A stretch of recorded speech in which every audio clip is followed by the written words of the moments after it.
Assalamualaikum warahmatullahi wabarakatuh. Nama saya Anissa Raihan dari kelas Ekonomi Syariah 2 reguler akan membacakan sedikit tentang laporan keuangan konsolidasi metode ekuitas. Konsolidasi metode ekuitas.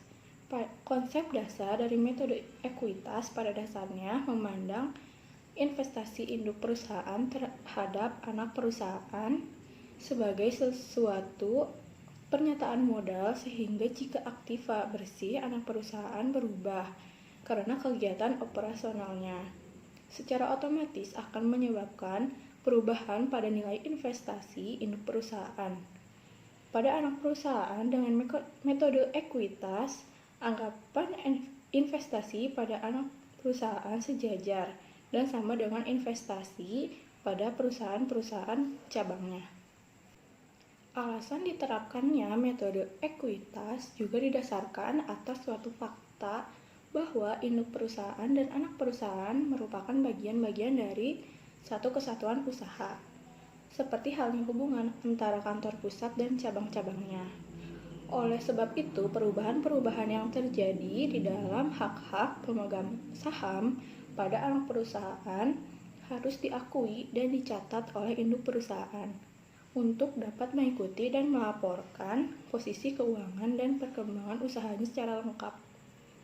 Nilai investasi induk perusahaan terhadap anak perusahaan akan meningkat jika anak perusahaan memperoleh laba bersih, dan akan menurun atau berkurang nilainya jika anak perusahaan menderita kerugian.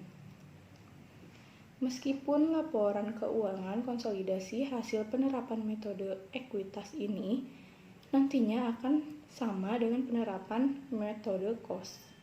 Namun, lembar kerja konsolidasi beserta jurnal untuk penyesuaian dan eliminasi akan berbeda. Harus memperhatikan pengaruh perubahan modal anak perusahaan terhadap hak kepemilikan induk perusahaan. Beberapa perkiraan atau account yang perlu diperhatikan antara lain: yang pertama, perkiraan investasi saham dalam anak perusahaan akan berubah jika jumlahnya apabila anak perusahaan melaporkan adanya laba, rugi, atau pembagian dividen. Yang kedua, perkiraan kas akan berubah jumlahnya apabila perusahaan menerima pembagian dividen anak perusahaan atau pembelian saham milik anak perusahaan. Yang ketiga, perkiraan piutang dividen anak perusahaan timbul karena perusahaan mengumumkan dividen namun belum dibayar. Perkiraan ini harus dihapuskan apabila telah dibayar tunai atau kas. Yang keempat, perkiraan laba yang ditahan induk perusahaan akan berubah jumlahnya apabila anak perusahaan melaporkan adanya laba atau rugi. Selain itu, akan berubah juga karena adanya laba atau rugi milik induk perusahaan itu sendiri. Yang kelima, perkiraan laba yang ditahan anak perusahaan akan berubah jumlahnya apabila ada laba, rugi, atau pembagian dividen pada anak perusahaan sendiri. Dalam kertas kerja atau worksheet, penyusunan harus sudah menunjukkan saldo akhir pada laporan keuangan konsolidasi. Artinya, sudah diperhitungkan perubahan jumlahnya. Laporan keuangan konsolidasi metode equity. Pengertian laporan keuangan konsolidasi metode equity yaitu pemilikan 20% sampai 50% disarankan untuk menggunakan metode ekuitas. Pemilikan saham secara mayoritas sehingga dapat mengendalikan perusahaan anak, atau pemilikan lebih dari 50% dapat menggunakan metode ekuitas juga. Dalam pemilikan di atas 50% ini, perusahaan induk diharuskan menyusun laporan keuangan konsolidasi. Konsep dasar metode equity. Konsep dasar metode ekuitas pada dasarnya memandang investasi induk perusahaan terhadap anak perusahaan sebagai suatu penyertaan modal, sehingga aktiva bersih pada anak perusahaan berubah karena kegiatan operasionalnya.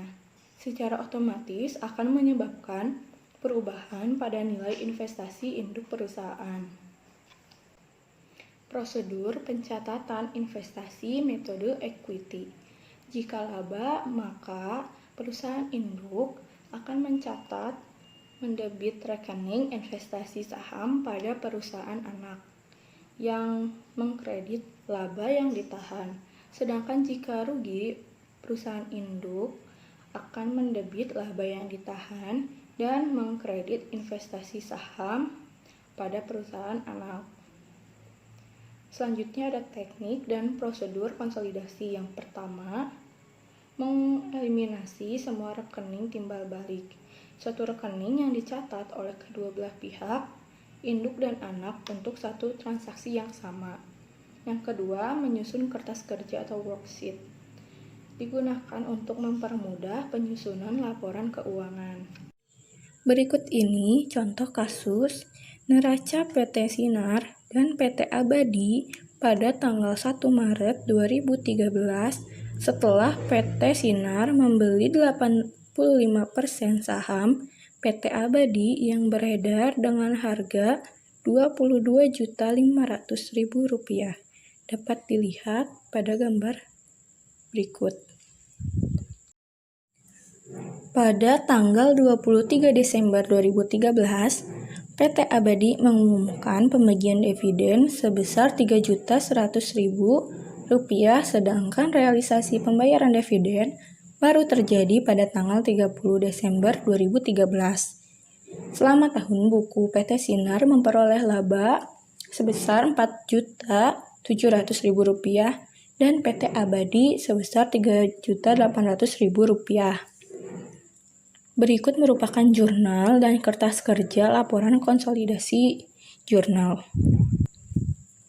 Kas PT Sinar Rp4.300.000 ditambah Rp2.635.000 ditambah Rp4.700.000 sama dengan Rp11.635.000. Kas PT Abadi 4 juta ditambah 3.800.000 dikurang 3.100.000 sama dengan 4.700.000. Investasi saham PT Abadi 22.500.000 ditambah 3.230.000 dikurang 2.635.000 sama dengan 23.095.000. Laba yang ditahan PT Sinar 6 juta ditambah 4.700.000 ditambah 3.230.000 sama dengan 13.930.000. Laba yang ditahan PT Abadi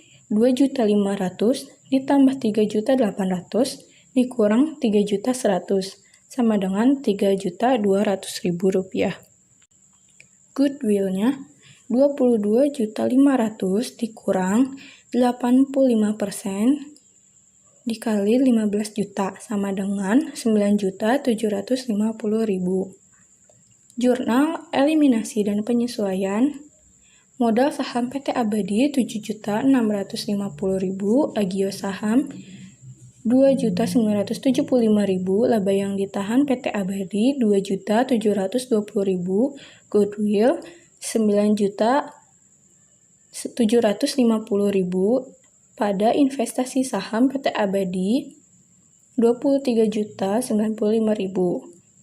Jurnal pada saat membeli saham 1 April. Modal saham PT Abadi sebesar 7.625.000, agio saham PT Abadi 2.975.000. Laba yang ditahan PT Abadi 2.125.000, goodwill 9.750.000. Pada investasi saham PT Abadi 22.500.000. Sekian yang dapat saya sampaikan. Mohon maaf bila ada kesalahan dan tutur kata. Wassalamualaikum warahmatullahi wabarakatuh.